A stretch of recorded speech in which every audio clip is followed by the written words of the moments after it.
Valid ആയിട്ടുള്ള ഒരു Gmail I D എങ്ങനെ നിർമ്മിക്കാം എന്നാണ് ഈ വീഡിയോയിൽ നമ്മൾ നോക്കാൻ പോകുന്നത്.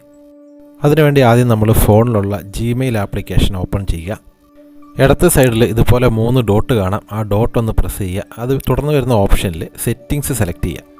സെറ്റിങ്സിൽ ജനറൽ സെറ്റിങ്സ് സെലക്ട് ചെയ്യുമ്പോൾ ആഡ് അക്കൗണ്ട് എന്നൊരു ഓപ്ഷനുണ്ട്. അതൊന്ന് സെലക്ട് ചെയ്ത് കൊടുക്കുക. പിന്നീട് വരുന്ന സ്ക്രീനിൽ ഗൂഗിൾ എന്നൊരു ഓപ്ഷനുണ്ട്. അത് സെലക്ട് ചെയ്ത് കൊടുക്കുക. ഇതുപോലെ ഒരു വിൻഡോ ഓപ്പൺ ആയിട്ട് വരും. ഇവിടെ ക്രിയേറ്റ് അക്കൗണ്ട് എന്ന് താഴെ കാണാൻ പറ്റും. അത് സെലക്ട് ചെയ്യുക. തുടർന്ന് വരുന്ന ഫോർ മൈ സെൽഫ് എന്നുള്ളത് സെലക്ട് ചെയ്ത് കൊടുക്കണം. അപ്പോൾ ഇതുപോലെ പേരൊക്കെ അടിച്ചു കൊടുക്കാനുള്ള ഓപ്ഷൻ വരും. പേരുകളൊക്കെ അടിച്ചു കൊടുക്കുക. പിന്നീട് നെക്സ്റ്റ് സെലക്ട് ചെയ്യുക. അതുപോലെ ഡേറ്റ് ഓഫ് ബർത്ത് കാര്യങ്ങൾ, ജെൻഡർ ആണാണോ പെണ്ണാണോ അതൊക്കെ സെലക്ട് ചെയ്ത് കൊടുക്കുക.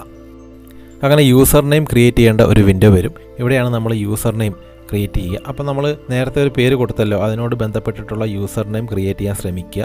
നമ്മൾ യൂസർ നെയിം ക്രിയേറ്റ് ചെയ്യാൻ ശ്രമിക്കുമ്പോൾ അത് ആരെങ്കിലും മുന്നേ ക്രിയേറ്റ് ചെയ്തിട്ടുണ്ടെങ്കിൽ ഇതുപോലെ ചുവന്ന രീതിയിൽ നോട്ടിഫിക്കേഷൻ വരും.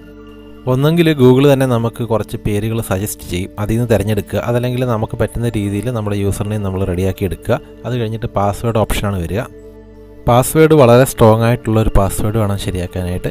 അതായത് capital letter, small letter, star, mobile നമ്പറിൻ്റെ 1-2 അക്ഷരങ്ങൾ, അങ്ങനെ ആർക്കും പെട്ടെന്ന് ചിന്തിക്കാൻ പറ്റാത്ത രീതിയിലുള്ള ഒരു പാസ്വേഡ് തയ്യാറാക്കിയെടുക്കുക. ഇത്തിരി ലെങ്ത് കൂടിയാലും കുഴപ്പമൊന്നുമില്ല. അത് കഴിഞ്ഞിട്ട് നെക്സ്റ്റ് പ്രസ് ചെയ്യുക. മൊബൈൽ നമ്പർ ആഡ് ചെയ്യണമെന്ന് നമ്മളോട് ഇതുപോലെ ചോദിക്കും. അപ്പോൾ നമ്മൾ മൊബൈൽ നമ്പർ ആഡ് ചെയ്യുന്നതാണ് നല്ലത്. അപ്പോൾ ഇവിടെ മോർ ഓപ്ഷൻ സെലക്ട് ചെയ്യുക. നമ്മൾ പാസ്വേഡ് മറന്നു പോയി കഴിഞ്ഞാൽ പെട്ടെന്ന് റിക്കവർ ചെയ്യാൻ, മെയിൽ ഐ ഡി റിക്കവർ ചെയ്യാനായിട്ട് ഫോൺ നമ്പർ ആഡ് ചെയ്യുന്നത് വളരെ നല്ലതാണ്. മൂന്നാമത്തെ ഓപ്ഷൻ സെലക്ട് ചെയ്ത് കൊടുക്കുക. നെക്സ്റ്റ് അടിക്കുക. എന്നിട്ട് നമ്മുടെ ഫോൺ നമ്പർ ഇവിടെ എൻ്റർ ചെയ്യും. ഫോൺ നമ്പർ കൊടുത്തതിന് ശേഷം നെക്സ്റ്റ് അടിച്ചു കൊടുക്കുക.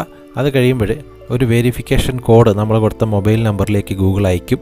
അത് നമ്മൾ ഒന്നെങ്കിൽ ഇവിടെ എൻ്റർ ചെയ്യുക. ചിലപ്പോൾ ഓട്ടോമാറ്റിക്കായിട്ട് കോഡ് എൻ്റർ ആവാനുള്ള ചാൻസ് ഉണ്ട്, നമ്മൾ ആ ഒരു ഓപ്ഷൻ സെറ്റ് ചെയ്തിട്ടുണ്ടെങ്കിൽ. അല്ലെങ്കിൽ നമ്മൾ എൻ്റർ ചെയ്ത് കൊടുക്കുക. അത് കഴിയുമ്പോൾ ഇതുപോലെ ഒരു സ്ക്രീനാണ് വരിക. ഇവിടെ നമ്മൾ ക്രിയേറ്റ് ചെയ്ത യൂസർ ഐ ഡിയും ഫോൺ നമ്പറൊക്കെ കാണാൻ പറ്റും. അത് കഴിഞ്ഞിട്ട് നെക്സ്റ്റ് ഓപ്ഷൻ കൊടുക്കുക. അത് കഴിഞ്ഞിട്ട് പ്രൈവസി പോളിസി നമ്മൾ അക്സെപ്റ്റ് ചെയ്യണം. ഐ എഗ്രി എന്നൊരു ഓപ്ഷൻ ഏറ്റവും താഴെയുണ്ട്. അത് സെലക്ട് ചെയ്ത് കൊടുക്കുക.